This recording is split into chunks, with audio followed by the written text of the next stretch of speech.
भगवान की जय, कान्हा जी महाराज की जय। ओम श्री लक्ष्मी नारायण जी नमः। पहला सकंद 5वां अध्याय। नारद मुनि का वेद व्यास को यह बात समझाना कि तुम हरिचरित्र का एक पुराण बनाओ और व्यास जी से अपने पिछले जन्म का हल कहना।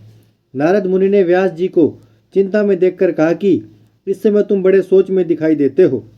जिस तरह किसी मनुष्य को कोई कठिन कार्य आन पड़े और वह बात उससे ना हो सके तो हार मानकर उसकी चिंता करे, सो तुमने एक वेद के 4 वेद बनाकर महाभारत व सहस्त्र पुराण तैयार किए, इस पर भी तुम्हारा बोध नहीं हुआ।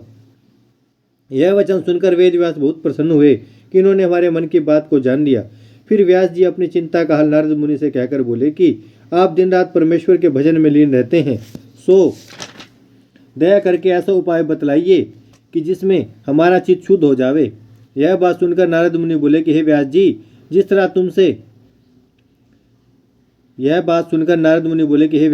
तरह तुमने महाभारत और सहस्त्र पुराण में परमेश्वर का गुणानुवाद थोड़ा सा लिखकर यज्ञ और तप व तीर्थ और दान व्रत और नेम व लड़ाई देवता और संसारी मनुष्यों का हाल वर्णन किया है, उस तरह कोई पुराण निर्मल लीला और यश आदि पुरुष का भगवान का मन लगाकर नहीं बनाया।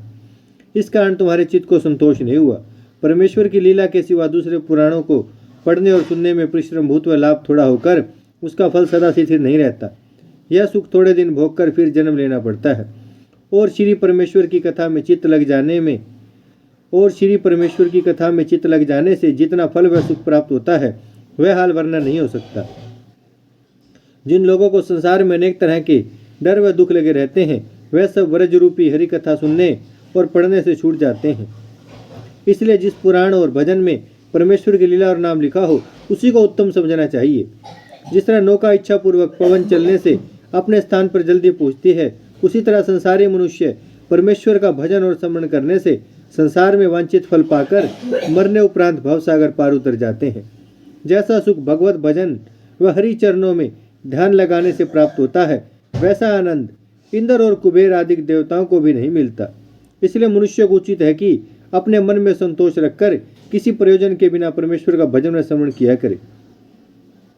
संसार में सब तरह का सुख व दुख पिछले जन्म के कर्मों से प्राप्त होकर हरि भजन करने में शूली का काटा हो जाता है। हरि चरणों का ध्यान मन में रखने से संसारी माया छूटकर फिर उस मनुष्य को यज्ञ और तप व्रत और दान आदि करने का कुछ प्रयोजन नहीं रहता। और जो लोग हरि भक्ति न रखकर केवल यज्ञ और तप और व्रत का तीर्थ करते हैं वह आवागमन से रहित नहीं होते। जो लोग हरि भक्ति न रखकर केवल यज्ञ और तप और व्रत व तीर्थ करते हैं वह आवागमन से रहित नहीं होते। शुभ कर्म करने से थोड़े दिन उसका सुख भोग कर फिर जन्म लेते हैं। बाजी बात वेद व पुराणों में तुमने इस तरह पर लिखी है जिसको मूर्ख नहीं समझेंगे। जैसे अपने पितरों का श्राद्ध करना मांस में लिखा है, इसलिए मांस खाने वाले तुम्हारे वचन का प्रमाण मानकर मांस भोजन करके यह ना समझेगी कि व्यास जी का अभिप्राय मांस से यज्ञ और श्राद्ध करने वास्ते है। इस तरह की बात साधु व तपस्वी अच्छी ना मानेंगे। जो लोग हंस रूपी परमेश्वर के भक्त हैं वह वैकुंठनाथ के भजन व स्मरण और हरि चरणों के ध्यान में मगन रहकर दूसरी बात नहीं चाहते। जिस तरह हंस मानसरोवर के किनारे रहकर दाने की जगह मोती चुगते हैं और कौवा अशुद्ध जगह बैठकर बिष्टा आदि अशुद्ध वस्तु खाता है और अपनी बोली बोलकर मारे अभिमान के दूसरे पक्षी को अपने बराबर नहीं समझता और उसकी बोली हंस प्रिय नहीं करते, उसी तरह हंस रूपी साधु और वैष्णव को परमेश्वर का गुण और चरित्र सुनना प्यारा लगता है। और जो पुराण श्याम सुंदर के नाम की स्तुति से रहित हैं वह उनको अच्छे नहीं लगते। काक रूपी मनुष्य उन बातों का सुनना जिनमें केली व क्रीड़ा संसारी सुख रहता है अच्छा जानते हैं। इसलिए तुम्हारे मन को संतोष नहीं हुआ। अब तुम्हें चाहिए कि एक पुराण ऐसा बनाओ जिसमें सब लीला और गुण परमेश्वर का लिखा हो और उसके पढ़ने और सुनने से मनुष्यों को पुण्य प्राप्त होकर मरने उपरांत मुक्ति पद में मिले, वह तुम्हारी चिंता छूटकर संतोष हो। हे व्यास जी, कदाचित तुमको हमारे कहने का विश्वास न हो तो हम अपने पिछले जन्म का हाल कहते हैं, सुनो। उस जन्म में हम एक दासी के पुत्र थे। नारद जी कह रहे हैं ये व्यास जी को, उस जन्म में हम एक दासी के पुत्र थे और मेरी माता एक ब्राह्मण के यहाँ काम काज करती थी। वह ब्राह्मण साधु और संत की सेवा किया करता था। सो बरसात के दिनों में उस ब्राह्मण के स्थान पर साधु लोग आकर टिके। उस ब्राह्मण ने साधुओं के चौका और बर्तन करने के वास्ते हमारी माता को रख दिया। मैं भी बालक होने से अपनी माता के साथ उन साधुओं के आश्रम पर रहकर आठों पैर उनका दर्शन किया करता था। जिस समय साधु लोग आपस में बैठकर परमेश्वर की कथा और वार्ता कहते थे, उस समय भी उनके पास बैठा रहता था और मुझ बालक का ज्ञान को यह बातें कथा की बहुत प्यारी लगती थी, इसलिए मैं बड़े प्रेम से उनको सुनता था। साधु लोग भजन करके जो अपना अपना जूठन मुझको अपने हाथ से देते थे, उसको मैं बड़े प्रेम से खाता था। जब वह साधु बरसात बीते अपने अपने स्थान को जाने लगे, तब मैं बहुत रोया और मुझको यह इच्छा हुई कि मैं भी इनके साथ जाऊं। तब उन्होंने मेरे ऊपर कृपा करके कहा कि हम तुझे मंत्र पढ़ाई देते हैं, उनको तू जपा कर। फिर वह लोग मुझे 12 अक्षर का मंत्र उपदेश करके अपने स्थान को चले गए। मैं उस मंत्र को जपकर साधुओं की आज्ञा प्रमाण श्री कृष्ण और बलराम और प्रद्युम्न और अनिरुद्ध के चरणों का ध्यान करने लगा। जब उन साधुओं का जूठन खाने और मंत्र जपने के प्रताप से मुझे ज्ञान उत्पन्न हुआ, तब मन में यह बात विचार किया कि वन में जाकर परमेश्वर का भजन करूं।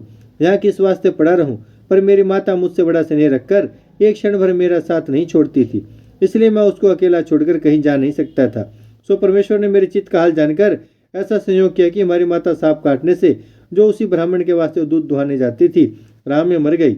जब लड़कों ने आकर हमसे यह हाल कहा, तब मैंने बहुत प्रसन्न होकर मन में विचार किया कि देखो, परमेश्वर ने संसारी माया मोह से मुझे छुड़ाया। यह विचार कर मैं उसी समय, जबकि मैं 5 वर्ष का था, वहां से उत्तर दिशा को बड़ी बड़ी नदी और नाले व पहाड़ लांघता हुआ एक वन में चला गया। वन में बहुत से सिंह व भालू और हाथी आदि पशु मुझको दिखलाई दिए, पर भगवान की कृपा से मैं कुछ नहीं डरा। मेरा ध्यान परमेश्वर के चरणों में लगा था, इससे मुझे कुछ भूख और प्यास भी नहीं लगी। जब मैं बहुत दूर एक वन में, जहाँ मनुष्यादिक का आवागमन नहीं था, पहुंचा, तब वहां एक वृक्ष पीपल का नदी किनारे देखा।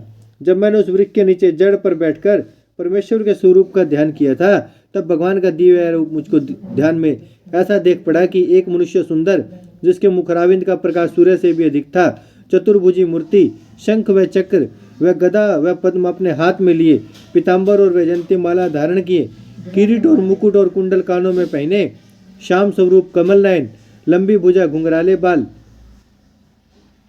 वाले बाल, ताप हारने चितवन, मंद मंद मुस्कुराते और बिजली की तरह चमकते हुए मुझे दिखलाई दिए। उस रूप को देखते मैंने बहुत प्रसन्न होकर चाहा कि इसी रूप को देखता रहूं। जब वह स्वरूप मेरे ध्यान से लुप्त हो गया और मैं बड़ा सोच करके रोने लगा, तब यह आकाशवाणी हुई कि तू चिंता छोड़कर मेरे भजन में लीन रहे। तेरे मन में अधिक प्रीति उत्पन्न होने के वास्ते हमने एक बार अपना दर्शन तुझे दिया है, दूसरे जन्म में फिर हमारा दर्शन पावेगा और तू मेरे निज भक्तों में होकर मेरी कृपा से तुझको अपने पिछले जन्मों का वृतांत याद रहेगा। ओम श्री लक्ष्मी नारायण जी नमः। भगवान की जय। भजमन नारायण नारायण नारायण, श्रीमन नारायण नारायण नारायण, लक्ष्मी नारायण नारायण नारायण, सत्य नारायण नारायण नारायण, भजमन नारायण, श्रीमन नारायण, लक्ष्मी नारायण, सत्य नारायण, भजमन नारायण नारायण नारायण। भागवत महापुराण की जय, लक्ष्मी नारायण भगवान की जय, गौ माता की जय, गंगा मैया की जय, धरती माता की जय, सचियां जोता वाली माता तेरी सदा